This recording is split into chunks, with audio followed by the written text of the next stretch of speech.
My channel learning अड्डा for you. आज है 13 जुलाई 2020 और मैं 13 जुलाई 2020 से करंट अफेयर के टॉप 5 इंपॉर्टेंट क्वेश्चंस के साथ साथ उनके फैक्ट को भी बताऊंगी, तो आप पूरे वीडियो को ध्यान से देखिएगा। चलिए शुरू करते हैं। प्रश्न नंबर 1, गोल परियोजना अर्थात गोइंग ऑनलाइन एज लीडर्स किस मंत्रालय द्वारा फेसबुक इंडिया की साझेदारी में आरंभ की गई एक पहल है? हमारे ऑप्शन है मानव संसाधन मंत्रालय, जनजातीय मंत्रालय, कौशल मंत्रालय या इनमें से कोई नहीं। हमारा सही ऑप्शन है जनजातीय मंत्रालय। गोइंग ऑनलाइन एज लीडर्स अर्थात गोल जनजातीय मामले मंत्रालय द्वारा फेसबुक इंडिया की साझेदारी में आरंभ एक पहल है जो डिजिटल प्रौद्योगिकी की शक्ति का लाभ उठाने के लिए अनुसूचित समुदायों के 5000 युवकों को डिजिटल तरीके से कौशल प्रदान करेगी एवं अधिकार संपन्न बनाएगी। गोल परियोजना का लक्ष्य पूरे भारत के जनजातीय क्षेत्र के युवकों को व्यक्तिगत रूप से संरक्षण प्रदान करने के लिए उद्योग, शिक्षक, कलाकार, उद्यमी, सामाजिक कार्यकर्ता आदि अपने कार्य क्षेत्रों में अपनी उपलब्धियों के लिए विख्यात 2500 लोगों की पहचान करना एवं उन्हें प्रोत्साहित करना है। संरक्षण कार्यक्रम के प्रमुख क्षेत्र हैं डिजिटल साक्षरता, जीवन कौशल तथा उद्यमशीलता। इस कार्यक्रम का उद्देश्य युवकों को आरंभिक सहायता प्रदान करना है, भले ही वे आगामी रोजगार के लिए स्नातक हो चुके हैं या सरकारी स्कीमों के जरिए स्वरोजगार उद्यमशीलता पहलू से जुड़ चुके हैं। इस कार्यक्रम के क्या लाभ हैं? अनुसूचित जनजाति के युवकों को भविष्य में बदलाव लाने वालों के रूप में अधिकार संपन्न एवं सक्षम बनाएगी। ये पहल मुख्य रूप से जनजातीय क्षेत्रों में रहने वाले युवकों के समक्ष निर्माण को लक्षित करेगी, जो उन्हें उनका आत्मविश्वास स्तर बढ़ाने एवं उसमें उच्च आकांक्षा भरने के लिए उन्हें प्रेरित, दिशा निर्देशित और प्रोत्साहित करेगी।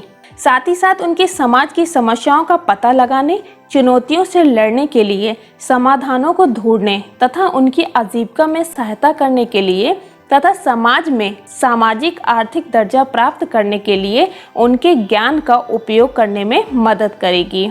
तो इस तरह इस प्रश्न का सही जवाब है ऑप्शन नंबर बी, जनजातीय मंत्रालय। प्रश्न नंबर 2, हागिया सोफिया के संदर्भ में निम्नलिखित कथनों पर विचार कीजिए। पहला कथन है यह इमारत यूनेस्को विश्व धरोहर स्थल के रूप में सूचीबद्ध है। दूसरा ऑप्शन, मूल रूप से यह इमारत एक गिरजाघर थी जिसे मस्जिद में बदल दिया गया। तीसरा ऑप्शन है 1934 में इसे संग्रहालय में बदल दिया गया। उपयुक्त में से कौन से कथन सत्य हैं? ऑप्शन नंबर ए, केवल 1, 2, केवल 2, 3, 1, 2 और 3 या इनमें से कोई नहीं। हमारा सही जवाब है 1, 2 और 3। तुर्की की शीर्ष अदालत ने इस्तांबुल के प्रतिष्ठित हागिया सोफिया संग्रहालय को मस्जिद में बदलने का आदेश दिया। राष्ट्रपति रिसेप तैयप एर्दोगान ने हागिया सोफिया को मस्जिद के रूप में खोलने की घोषणा की है। यह इमारत तुर्की बनाम क्रिश्चियंस के अंतर्राष्ट्रीय तनाव का मामला बनी है। आइए देखते हैं इसके प्रमुख बिंदु के बारे में। तकरीबन 1500 वर्ष पुराना यह ढांचा यूनेस्को विश्व विरासत स्थल के रूप में सूचीबद्ध है। ये इमारत का निर्माण सर्वप्रथम एक गिरजाघर के रूप में किया गया था, हालांकि कुछ समय पश्चात इसे मस्जिद के रूप में बदल दिया गया। जब आधुनिक तुर्की का जन्म हुआ तो वहां के धर्मनिरपेक्ष नेताओं ने इस इमारत को एक संग्रहालय में परिवर्तित कर दिया। गौरतलब है कि तुर्की के इस्लामी और राष्ट्रवादी समूह लंबे समय से हागिया सोफिया संग्रहालय को मस्जिद के रूप में बदलने की मांग कर रहे थे। बीते वर्ष चुनाव से पूर्व तुर्की के राष्ट्रपति रेसेप एर्दोगन ने कहा कि हागिया सोफिया को एक संग्रहालय में बदलना बहुत बड़ी गलती थी और वे इस निर्णय को बदलने पर विचार कर रहे हैं। आइए देखते हैं हागिया सोफिया का ऐतिहासिक दृष्टिकोण क्या है।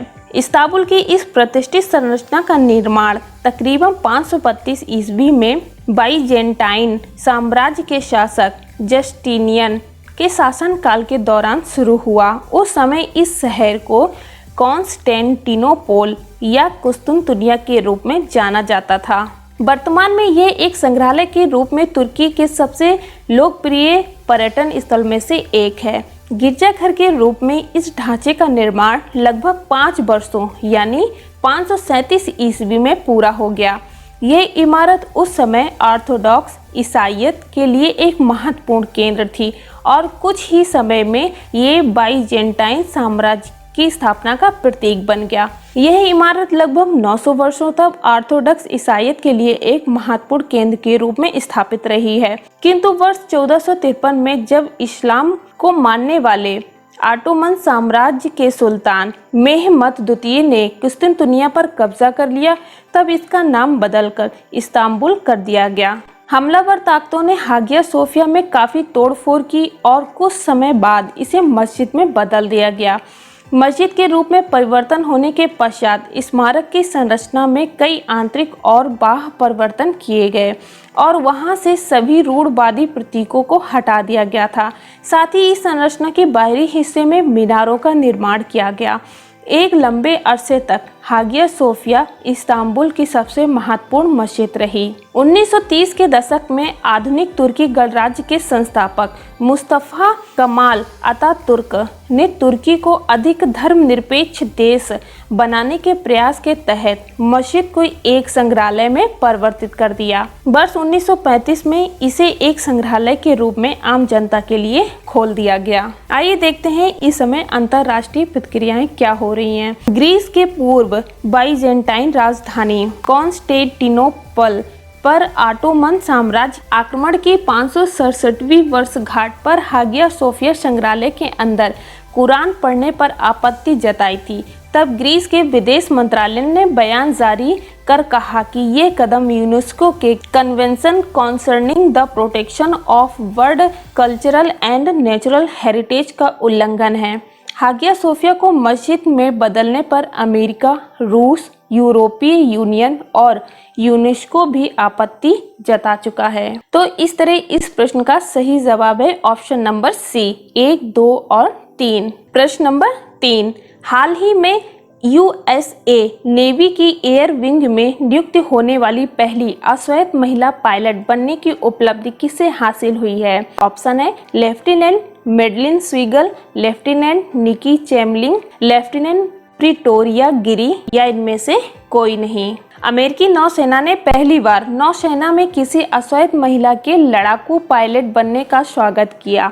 नौसेना ने गुरुवार को जानकारी दी कि इतिहास रचते हुए लेफ्टिनेंट जे.जी. मेडलिन स्वीगल ने नौसेना फ्लाइट स्कूल का कोर्स पूरा कर लिया है। उन्हें इस महीने के अंत में फ्लाइट अधिकारी का बैज मिलेगा। इस बैज को विंग ऑफ गोल्ड के नाम से जाना जाता है। नौसेना वायु प्रशिक्षण कमान ने जानकारी दी कि स्वेगल नौसेना की पहली ज्ञात अश्वेत महिला टैक्टिकल एयरक्राफ्ट पायलट है। तो इस तरह इस प्रश्न का सही जवाब है ऑप्शन ए लेफ्टिनेंट मेडलिन स्वीगल। प्रश्न नंबर 4, हाल ही में चर्चे में रहे एकलव्य ई लर्निंग रिसोर्स किस संस्थान की पहल है? ऑप्शन है राष्ट्रीय मुक्त विद्यालय शिक्षा संस्थान, जन शिक्षा संस्थान, माध्यमिक शिक्षा बोर्ड या इनमें से कोई नहीं।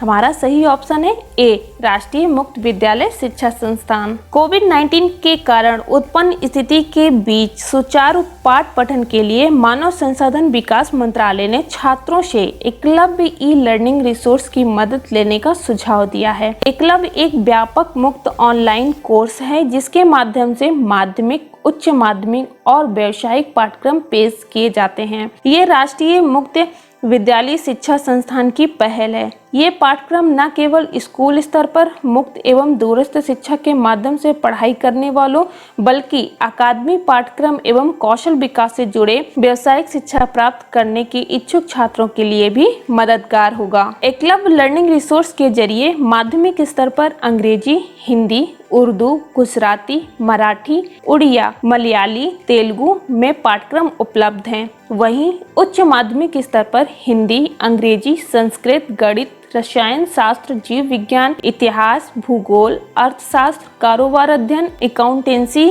गृह विज्ञान, मनोविज्ञान जैसे विषय में पाठ्यक्रम उपलब्ध हैं। इसके अलावा व्यावसायिक शिक्षा श्रेणी में योग शिक्षा, ब्यूटी थेरेपी, मधुमक्खी पालन, पंचकर्म सहायक, आदि पाठ्यक्रम उपलब्ध हैं। तो इस तरह इस प्रश्न का सही जवाब है ऑप्शन नंबर ए, राष्ट्रीय मुक्त विद्यालय शिक्षा संस्थान। प्रश्न नंबर 5, हाल ही में his holiness the 14th Dalai Lama an illustrated biography नामक पुस्तक किसने लिखी है? ऑप्शन है रूपा श्री कुमार, के जैक डी थोंगडोक, तेनजिन गे तेथोंग या इनमें से कोई नहीं। इस प्रश्न का सही जवाब है ऑप्शन सी, तेनजिन गे तेथोंग। इस प्रकार नए सवालों के साथ हम फिर हाजिर होंगे, तब तक के लिए गुड बाय।